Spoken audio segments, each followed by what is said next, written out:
Moving on to page 3, we have another proof. Prove the identity. Let's see, I'm trying to follow kind of what I did last year. So it looks like I proved the second side, so I left it alone. This is what I want to prove. Prove it. So leave it alone. So that means I'm not going to manipulate it. I'm not going to do anything to it. This is the answer I want to have at the end of my proof. Okay, so not touching that. So the first thing that I did is I factored out sine, because I have sine in both of these terms. So if I factor out a sine, I am left with 1 minus cosine.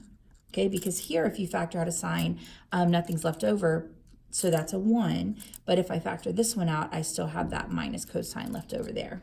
Okay, on the bottom, sine squared theta.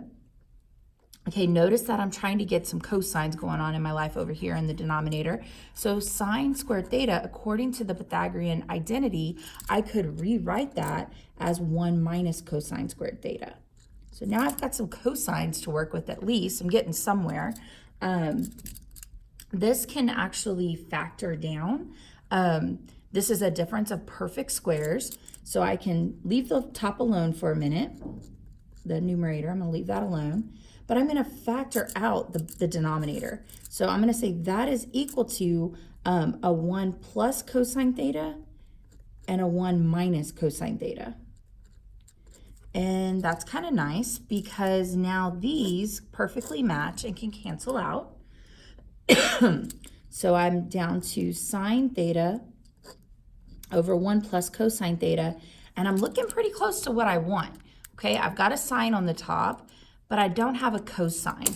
So I could go ahead and multiply both top and bottom by cosine theta. I'm not hurting anything by doing that. It's just like you're multiplying by 1, so you're not really changing anything.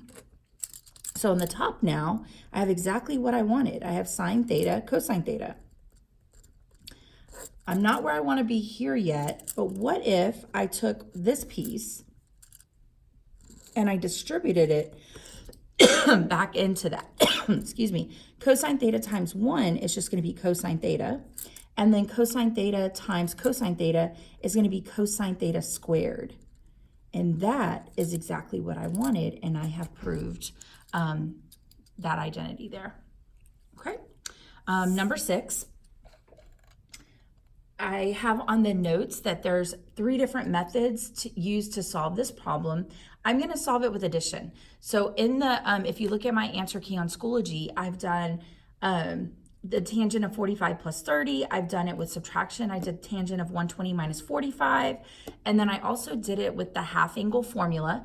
We're not going to do any half angle formula stuff on this test. So basically ignore that third method. Either do it with the sum or the difference. I'm going to choose to just go ahead and do it with the sum.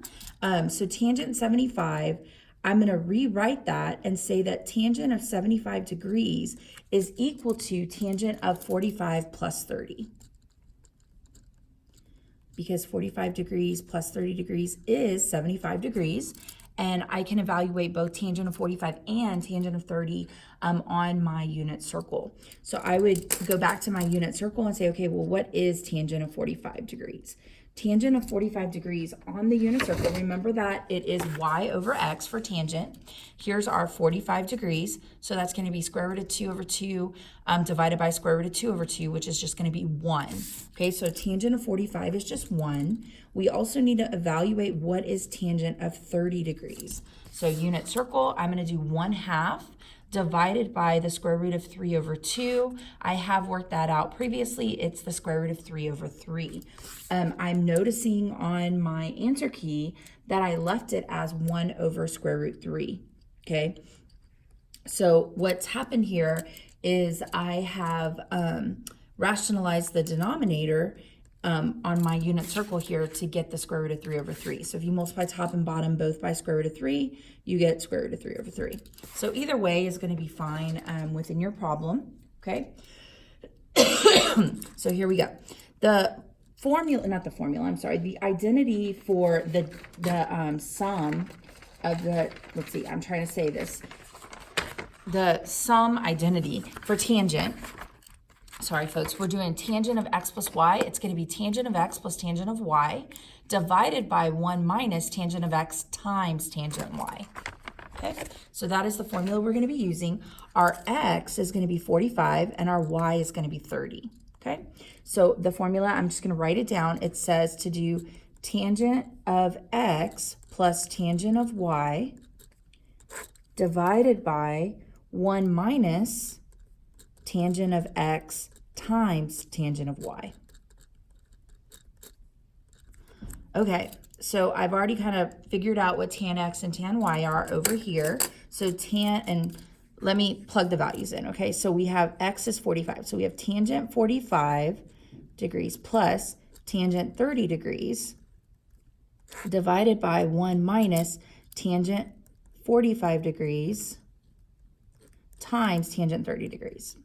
Okay, so that's what I was saying. We've kind of already evaluated here. We're just going to plug in. So tangent of 45 is 1 plus tangent of 30 is root 3 over 3 divided by 1 minus tangent of 45 is 1 times tangent of 30 is root 3 over 3.